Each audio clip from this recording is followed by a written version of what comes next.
Siya'y kilala ng lahat na isang duwag na tao.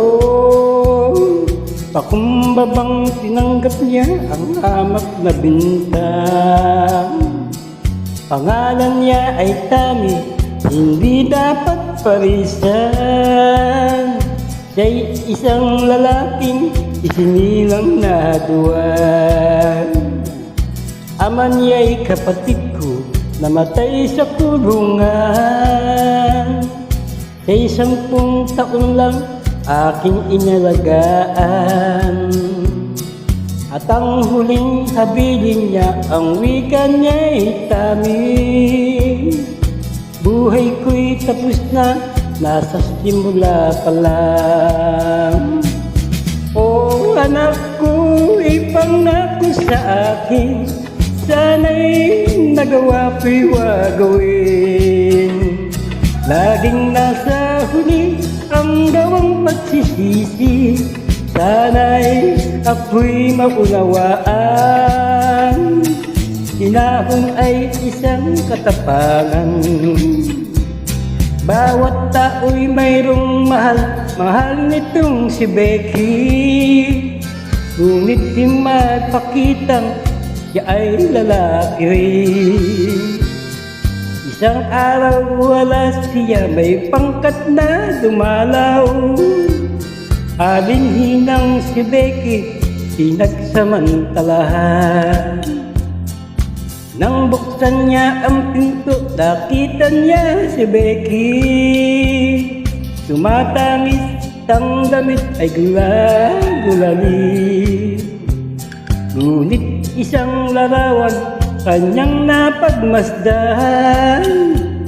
Ang larawan ng kanyang ama na sa kanya'y nagbibilin. O anak ko, ipangako sa akin, sana'y nagawa ko'y wagawin.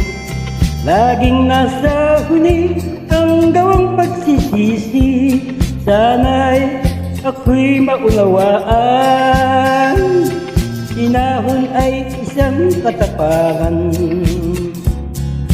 Ang pangkat ay nagtawanan nang siya'y matigilan. Siya'y tumalikod, ang tinuloy pintuan. At ang sigaw pa ng isa, duwag ay aalis na. Ngunit di nila napansin, nakasan ang kanyang baril. Kay tagal naghirap ang isip at damdamin, hindi na niya matitiis ang dusat pasakit. Hindi na napigilan at isa-isang tinodas. Ito'y dahil kay Becky na kanyang minamahal. Nangako ako sa iyo aking ama, sana'y iyong nagawa'y di gagawin. Di na matitiis ang nanasang pasakit, sana'y iyong maunawaan. Dapat ipaglaban ang iyong dangal. Siya'y kilala ng lahat na isang duwag na tao.